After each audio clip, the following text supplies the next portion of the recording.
Understand the number one thing about pain that we want to happen is for it to stop. We want it to cease. We no longer want to feel what it is that we feel. And then we go to God. God, can you heal me from what it is that I'm feeling? And then what we really want, God, just take away the feeling.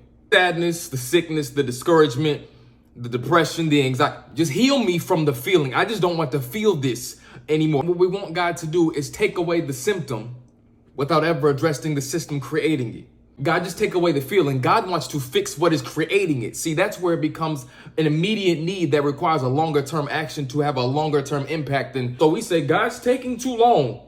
So I'm going to go to what can immediately medicate this pain, not fix what's creating and causing the pain, but I just don't want to feel the pain. So we go to this bottle, or we go to sex, or we go to porn, or we go to these toxic people. See, the problem with pain is when we begin to shape our lifestyle around what we utilize to medicate it. Because see, I pick up this bottle, but now that affects the company that I keep. And it has an impact on the lifestyle that I live.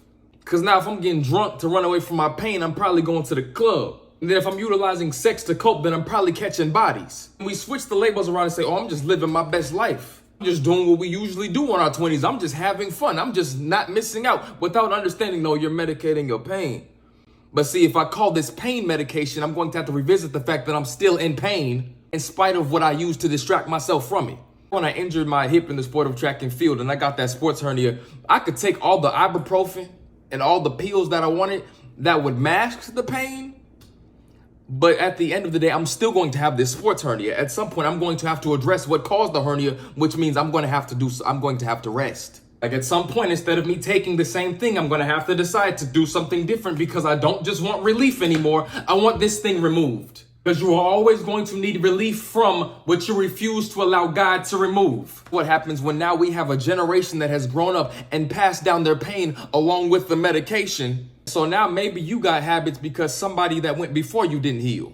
Instead of healing from what created the misery, you went and found yourself some miserable people. Well, now if you heal, you'll lose the friends because now the lifestyle is going to have to change.